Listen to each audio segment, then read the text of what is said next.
Hello students, welcome to it teaching LC. তো আজকে ক্লাসে দেখো লেকচার 41-এ তোমাদেরকে স্থিতিশক্তি ব্যাপার নিয়ে আলোচনা করব। এবার আগে যেটা করেছিলাম সেটা হচ্ছে যে গতিশক্তি। এবার গতিশক্তি ব্যাপারটা কী ছিল, তোমাদের যদি একটা বস্তু একটা নির্দিষ্ট গতিবেগ নিয়ে চলে তখন সেক্ষেত্রে বস্তুটার জন্য যে গতিশক্তি মানে যে শক্তিটা পেয়েছিল সেটাও কী হলো, গতিশক্তি। এবার যেটা তোমাদের এখানে স্থিতিশক্তি ব্যাপারটা, ধর একটা বস্তুটার ক্ষেত্রে যদি আমি একটা ফিল্ডে রাখি, ধর একটা ইলেকট্রিক ফিল্ড, একটা বড় ফিল্ড আছে, ঠিক আছে, একটা বড় ফিল্ডে যদি কোনো একটা বস্তু রাখি তখন সেই ক্ষেত্রে ওই ফিল্ডে বস্তুটা রাখার জন্য ধরো বস্তুর একটা অবস্থা যদি আমি পরিবর্তন করি এক স্থান থেকে অন্য স্থানে, মনে করো একটা বস্তুকে এই হাইট থেকে আমি ওপর দিকে এই হাইট অবধি উঠিয়ে নিয়ে গেলাম, ঠিক আছে, বস্তুটা এখানে ছিল আমার, ঠিক আছে, এখান থেকে আমি এতটা হাইটে উপরে নিয়ে গেলাম। এইখানে কি ফিল্ড, মানে এখানে একটা ফিল্ড কাজ করছে, সেটা কি অভিকর্ষ একটা বল কিন্তু এই ফিল্ডের মধ্যে কাজ করছে। আমি বস্তুটাকে অভিকর্ষ ফিল্ডের মধ্যে যদি নিচের থেকে ওপরের দিকে নিয়ে যাই কোনো একটা জায়গাতে, তাহলে তখন সেক্ষেত্রে ওই বস্তুটার মধ্যে ওই যে অভিকর্ষ বলের বিরুদ্ধে আমি যে কাজটা করলাম সেটা কিন্তু বস্তুটার মধ্যে কিন্তু একটা শক্তিরূপে সঞ্চিত হলো। এই শক্তিটাকেই বলা হচ্ছে কিন্তু স্থিতিশক্তি, ঠিক আছে। তাহলে স্থিতিশক্তি তোমরা পয়েন্ট করবে এবার।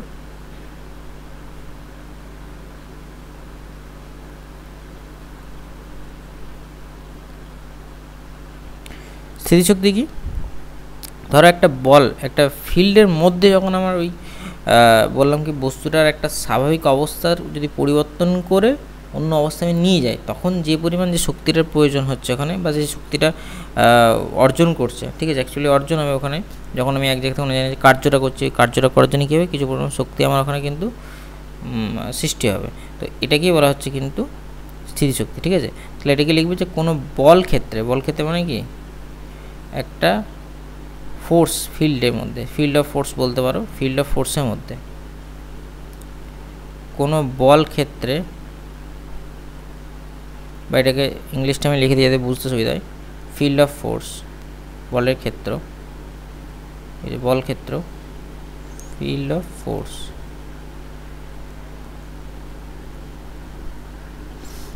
ঠিক আছে, অবস্থিত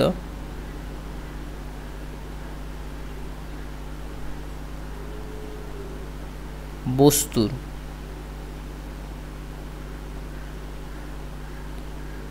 স্বাভাবিক অবস্থা থেকে যদি অন্য অবস্থায় পড়ি, এক স্থানে ছিল আমি অন্য জায়গায় নিয়ে যাচ্ছি, তাহলে স্বাভাবিক নর্মালি যেটাতে থাকে নর্মাল অবস্থায়, স্বাভাবিক অবস্থা থেকে অন্য অবস্থায়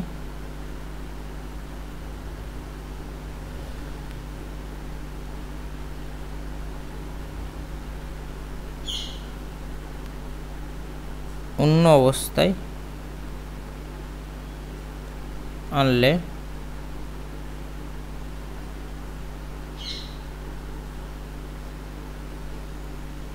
যে পরিমাণ শক্তি অর্জন করে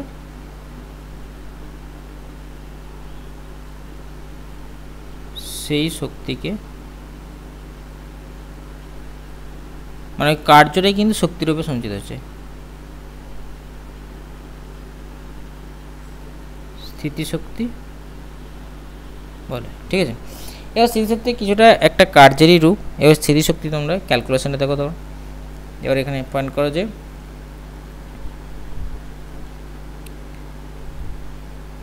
নির্দিষ্ট উচ্চতায়, একটা নির্দিষ্ট উচ্চতায় বস্তুর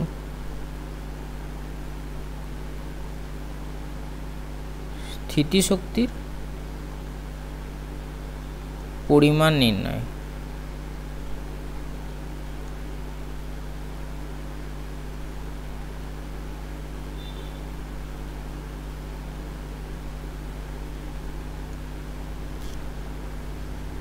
ঠিক আছে। তো এটা কি, সেই শক্তির পরিমাণটা কীভাবে নির্ণয় করবে তোমরা, ধরো এখানে আমি ধরো একটা বস্তু রাখছি, ধরো মিডিলে, এই বস্তুটা ধরো ভূমিতলে আছে ফার্স্টে, ঠিক আছে, এখানে ধরো নামানো আছে বস্তুটা,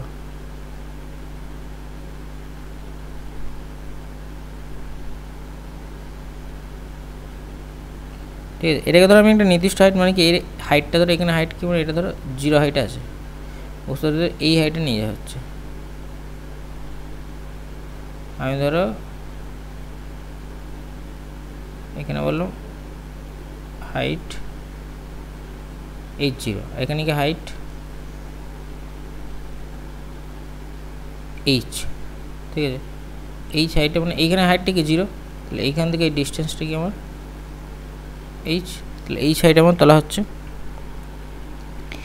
এবারে বস্তুটার ক্ষেত্রে এখানে কি, যখন হাইট এখানে থাকছে না, ঠিক আছে, আর যদি কোনো কারণে যদি গভীরে চলে যায়, তখন সেক্ষেত্রে একটা কন্ডিশন হবে। এটা ধরো পৃথিবীর ওপরে পৃষ্ঠ, h সমান 0।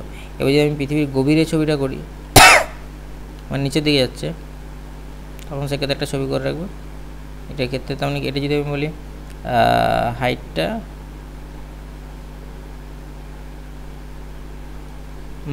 -x, ঠিক আছে, তিনটে ক্ষেত্রে আমি করে রাখলাম। এবার দেখো মনে করি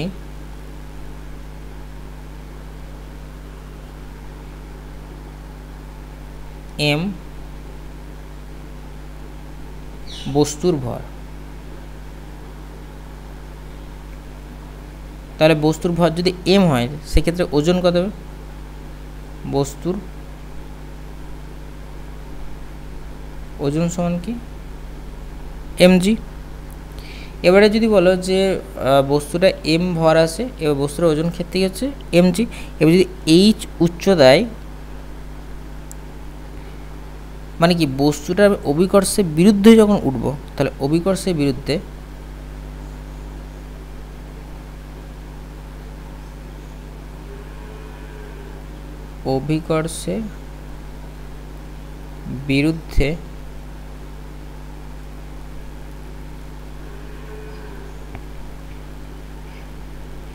ঠিক আছে, কার্য সমান কি হবে, প্রযুক্ত বল ইন্টু সরণ। তাহলে প্রযুক্ত বল কত, প্রযুক্ত বলের মানটা এখানে কী হবে দেখো m, ঠিক আছে। আমি ফার্স্টে f লিখছি ইন্টু আমার s বলতে এখানে কি হাইটটা আমি ওরকম প্রথমে লিখেছি, তাহলে f এখানে কি হচ্ছে বস্তুটা ওয়েট ইন্টু আমার এখানে হাইট, তার মানে কি mgh, ঠিক আছে। তার মানে কি এটাই কি বস্তুটা অভিকর্ষ বিধি কি দেখাচ্ছ, তাহলে এটাই কি হলো স্থিতিশক্তি, মানে এটাই হলো বস্তু সমান বস্তু স্থিতি শক্তি, ঠিক আছে। এবার বস্তুটা ধর স্থিতিশক্তি, ওটা যদি বলা হয় যে বস্তুর ক্ষেত্রে আমি যদি বলি স্থিতিশক্তি, তোমরা মাত্রাটা কত বার করবে, তাহলে মাত্রা যদি বলো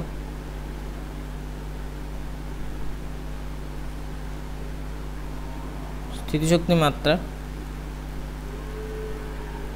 দেখো মাত্রা কি কার্যের মাত্রা, তার মানে কি m l, ওটা কার্যটাই t⁻², এটাই কি স্থিতিশক্তি মাত্রা, মানে এককটা সেই জুলেরই হিসাব, ঠিক আছে। তার মানে নিচের দিকে যদি করো, তার মানে অ্যাকচুয়ালি আমি হিসাবগুলো তো এইখানে লিখে দিচ্ছি তোমাদের। তাহলে হাইটে যদি বলো এইখানে কী হবে স্থিতিশক্তি, এই জায়গাটাতে স্থিতিশক্তিকে অ্যাকচুয়ালি কী করা হয়, পি দিয়ে প্রকাশ করা হয়, ঠিক আছে, পোটেনশিয়াল এনার্জি। তাহলে এখানে পিটাকে পি সমান কী হবে mgh,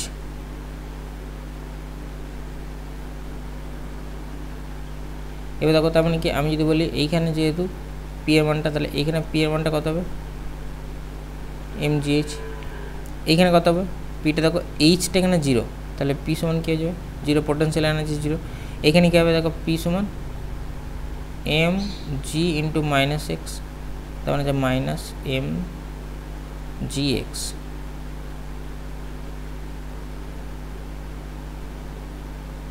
ঠিক আছে। এই হচ্ছে পোটেনশিয়াল এনার্জি, মানে ক্যালকুলেশনটার। এবারে তোমরা পোটেনশিয়াল এনার্জিটা মানে অ্যাকচুয়ালটা কি, মানে বললেন যে বস্তুটা তোমাদের ক্ষেত্রে যদি কিছুক্ষণ কার্য করছে, সেটাই কিন্তু বস্তুটার মধ্যে স্থিতিশক্তি রূপে সঞ্চিত হচ্ছে, ঠিক আছে। তো এটার ক্ষেত্রে আমি যদি তোমাদের একটা ম্যাথামেটিক্যাল প্রবলেম দেখাই এই স্থিতিশক্তি নিয়ে, তো তার জন্য তোমাদেরকে আর একটা জিনিস করতে হবে। তার আগে হচ্ছে তোমাদের একটা ছিল হচ্ছে ইলাস্টিক, মানে একটা স্প্রিংয়ের জন্য তোমাদের স্থিতিশক্তির পরিমাণটা কত সেটাকে ক্যালকুলেট করবে। ওটাকে দেখে দিই।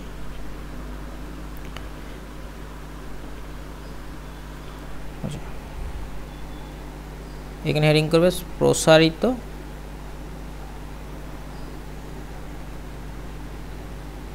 স্প্রিং এর স্থিতিশক্তি।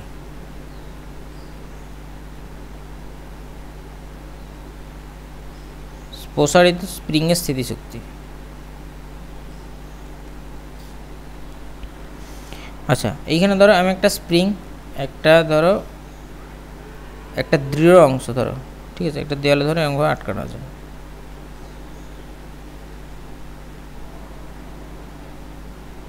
একটা ওয়েট দেওয়া আছে,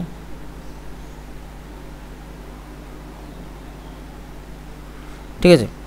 এবার ধরো স্প্রিংটাকে কিছুটা টেনে আমার এখানে বৃদ্ধি করা হচ্ছে। ধরো আমি এই স্প্রিংটাকে আমি টেনে এদিকে একটা বল দিয়ে যখন টানছি, তখন সেই ক্ষেত্রে স্প্রিংটা ধরো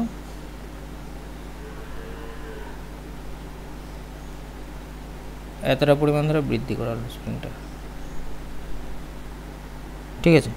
তো প্রথমে ধরো আমি যদি বলি দৈর্ঘ্য, এটা যদি আমি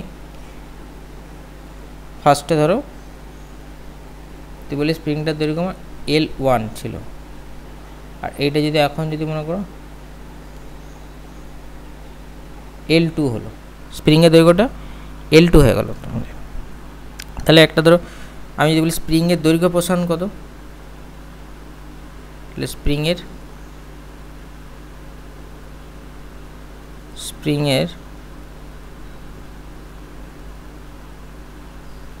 দৈর্ঘ্য প্রসারণ মানে কতটা হলো, ধরো L2 মাইনাস L1, এটা কি এক্স ধরে নেবে যে এক্স মানে এটা কতটা দৈর্ঘ্য হয়ে দিল এক্স। এবার আমি যে বলটা প্রয়োগ করলাম, আমি তো একটা এফ বল প্রয়োগ করেছি, এদিকে এফ বল প্রয়োগ করে আমি স্প্রিংটাকে টেনেছি। এবার এই যে প্রযুক্ত বল, এটা লিখে নেবে তোমরা যে স্প্রিংয়ের উপর প্রযুক্ত বল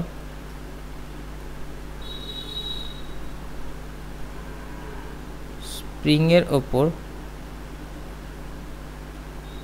প্রযুক্ত বল এফ। এই যে এফটা কিন্তু তোমাদের দৈর্ঘ্য প্রসারণের সঙ্গে সমানুপাতিক, কিন্তু মানে যত আমি বল বাড়াবো তত এর কী হচ্ছে দেখো, মানে দৈর্ঘ্য প্রসারণটা যতটা পরিমাণ বেড়ে গেছে আগের থেকে, মানে তুলনায় যা ছিল তার থেকে কিন্তু অনেকটা বাড়বে, ঠিক আছে। একটা লিমিট, তারপর না হলে কি ছেড়ে যাবে, তারপর একটা লিমিটের মধ্যে কি ওটা কিন্তু বাড়বে। তাহলে একটা স্প্রিংয়ের ওপর প্রযুক্ত বল দৈর্ঘ্য প্রসারণের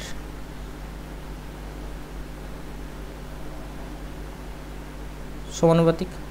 তার মানে এই কন্ডিশনটা আমি এখানে লিখতে পারি, যদি দৈর্ঘ্য প্রসারণের সমানুপাতিক হয় তার মানে কি এফ সমানুপাতিক এক্স আমি বলতে পারি, ঠিক আছে। তাহলে এফ সমান কি বলতে পারি কে এক্স। কেটা হচ্ছে একটা ধ্রুবক, এই কেটার নাম হয় বল ধ্রুবক, ঠিক আছে। এটাকে একবার লিখে দিচ্ছি বল ধ্রুবক লিখে দিচ্ছি, স্প্রিংয়ের বল ধ্রুবক বলা হয়। এটা তোমাদের আবার এসএইচএম এর কাজে লাগবে এরকম কন্ডিশন। তো এটার জন্য ধরো এবার স্প্রিংটাকে যে প্রসারিত আমি করলাম, ধরো এক্স যে একটা বল দিয়ে যে এক্স ডিস্টেন্স বাড়ালাম, সেটার জন্য কী হলো, স্প্রিংয়ের একটা কার্য হলো, ঠিক আছে। এই কার্যটাই স্প্রিংয়ের মধ্যে কিন্তু স্থিতিস্থাপক সঞ্চিত রূপ, মানে শক্তিরূপে সঞ্চিত হবে। এটা এখানে লিখে নেবে যে স্প্রিংকে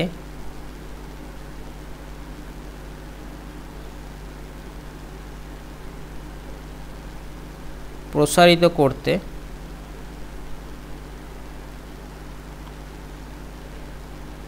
যে কার্য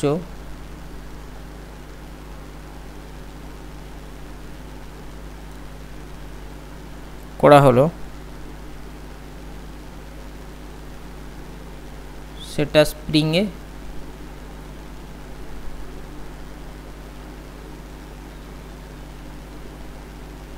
স্থিতিশক্তি রূপে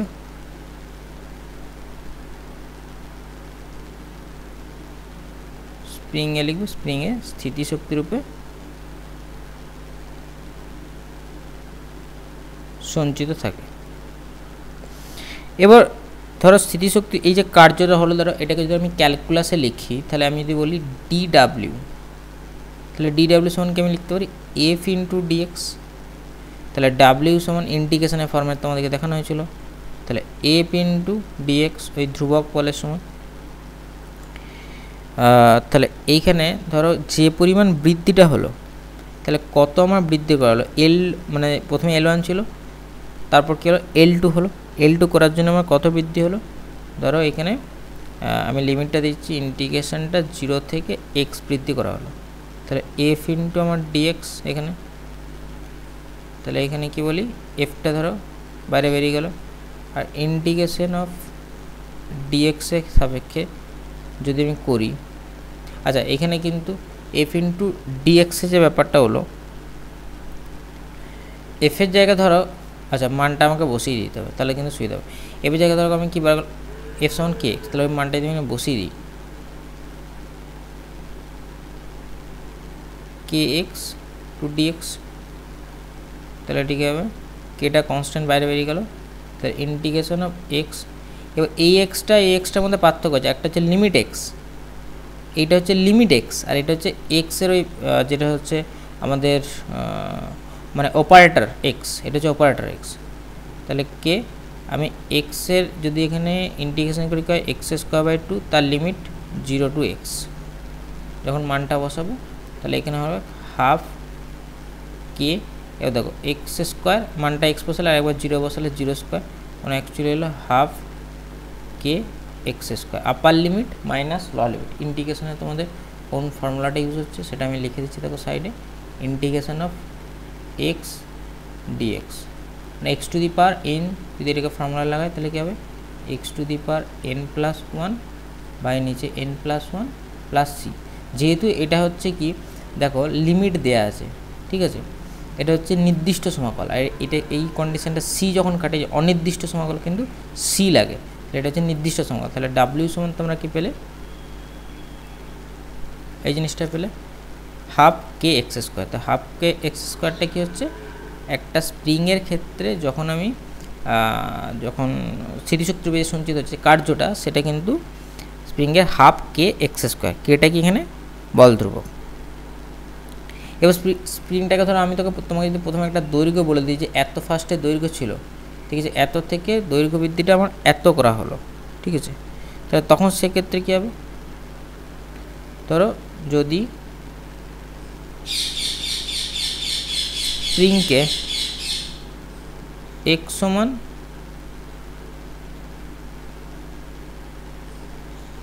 x1 থেকে x সমান x2তে x2 পর্যন্ত প্রসারিত করা হয়,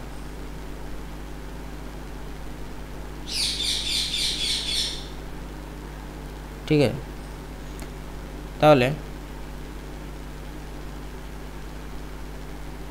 W সমান ইন্টিগ্রেশন অফ x1 থেকে x2,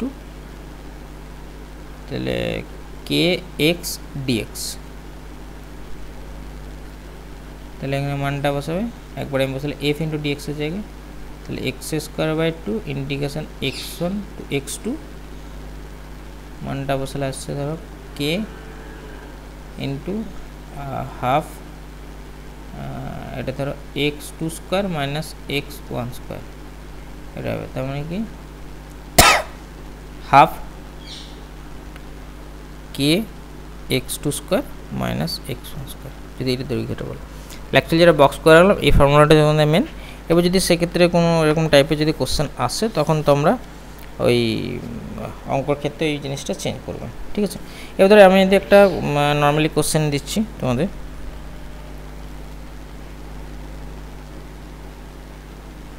আচ্ছা কোশ্চেন 1, এখানে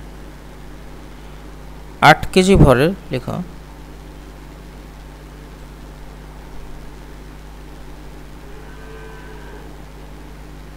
ভরের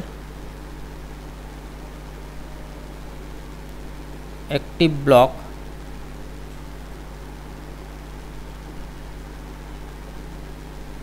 ঘর্ষণহীন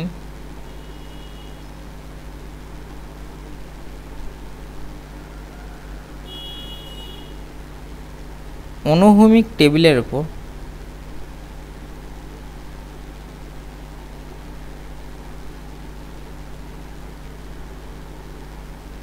দুই মিটার পার সেকেন্ড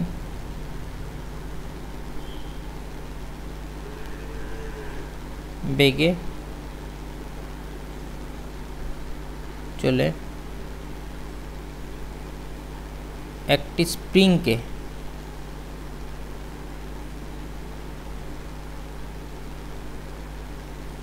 8 কেজি ভরের একটি ব্লক ঘর্ষণে অনুভূমিক টেবিলের উপর ধরে 2 মিটার পার সেকেন্ড বেগে চলে একটি স্প্রিংকে আঘাত করলো।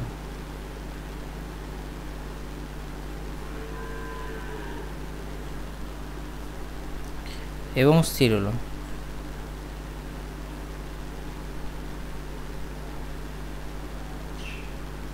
স্প্রিংয়ের বল ধ্রুবক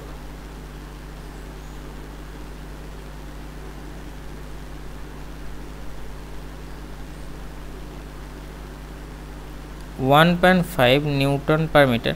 আচ্ছা, ওইখানে একটা জিনিস আছে, স্প্রিংয়ের বল ধ্রুবকের ব্যাপারটা যখন বললাম, তাহলে বল ধ্রুবকটা তোমাদের মাত্রাটা এখানে একটু দেখে নেবে। আমি দেখিয়ে দিচ্ছি বল ধ্রুবকের ক্ষেত্রে ছোটো করে মাত্রাটা তোমরা যদি লিখতে চাও, সাইডে আমি দেখিয়ে দিচ্ছি বল ধ্রুবকে। তাহলে কেস ওয়ান কী হবে, এফ বাই এক্স, এফের একক কি নিউটন, একক কি মিটার, ঠিক আছে। তাহলে নিউটন পার মিটার হচ্ছে কি বল ধ্রুবকের একক, ঠিক আছে। স্প্রিংয়ে বলছে 1.5 নিউটন পার মিটার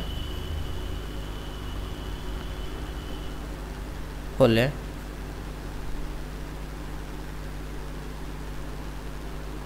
স্প্রিংটি কতখানি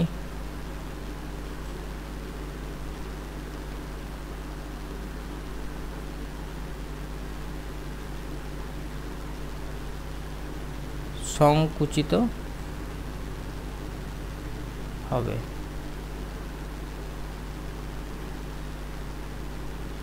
সংকুচিত হবে। তাহলে এই ক্ষেত্রে কী করে, প্রথমে হচ্ছে দেখো যে ব্লকটা গিয়ে ধাক্কা মারলো সেটার জন্য দেখো যে পরিমাণ ওই যে গতিশক্তিটা, ওই গতিশক্তিটা কিন্তু স্প্রিংটাকে গিয়ে মানে স্প্রিংয়ে কিন্তু স্থিতিশক্তিতে রূপান্তরিত হয়ে গেলো। এইটার জন্য ধরো স্প্রিংটার ক্ষেত্রে একটা সংকোচন হয়ে গেলো। ধরো স্প্রিংটার ক্ষেত্রে এক্স মিটার, ধরো স্প্রিংটা মনে করো, এখানে ছবিটা আমি তোমাদেরকে দেখাই, এটা একটা ব্লক, ঠিক আছে, যাচ্ছে ধরো এইখানে একটা স্প্রিং আছে,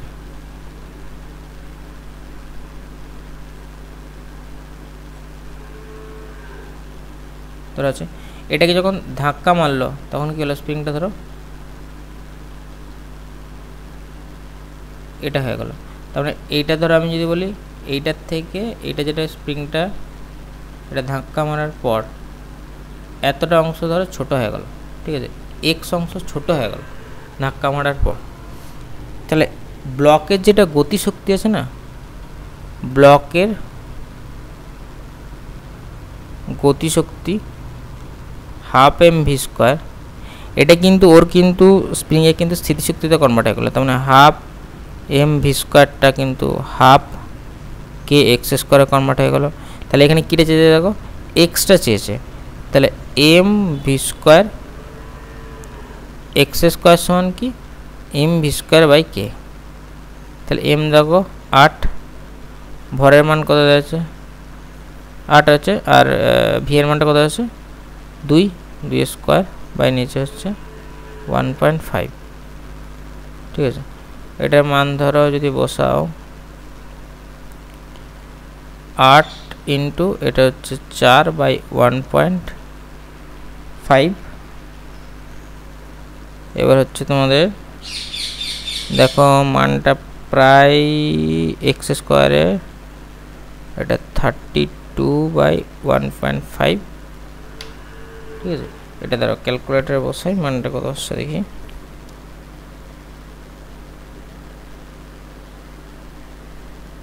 এটা তোমাদের আসছে প্রায়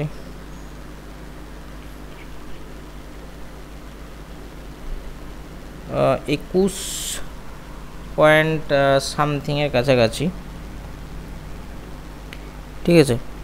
এটা ধরো 21 পয়েন্ট সামথিং, মানে তোমাদের এটা এবার এটাকে যদি আমি রুট করি, রুট করলে ধরো রুট করলে 21.33 যদি রুট করি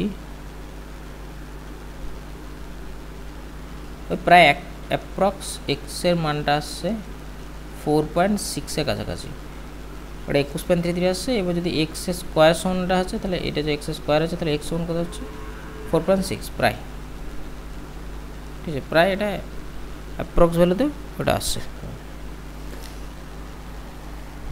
এরপর তোমাদের হচ্ছে গতিশক্তি বলতে পারো। গতিশক্তির ক্ষেত্রে কোশ্চেন এমন কিছু কঠিন আসে না, এটা স্প্রিং থেকে একটা কোশ্চেন আমি দেখালাম। এবার যে গতিশক্তি থেকে তোমরা দেখতে গতিশক্তি কোশ্চেনে অনেকটা একটু সামান্য ঘুরে কোশ্চেন, মানে এমনি ইজিই থাকে বাট একটু ঘুরে কোশ্চেন। একটা ইজি কোশ্চেনে দেখাচ্ছি তোমাদের গতিশক্তি। দেখো লেখো 50 কেজি ভরের একটি বস্তুকে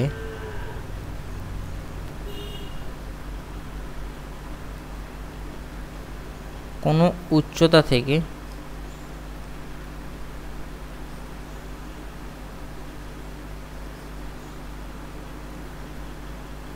অবাধে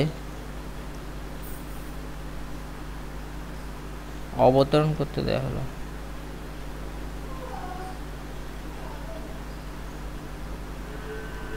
করতে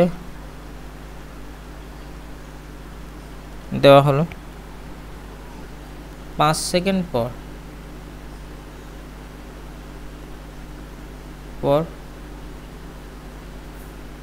বস্তুর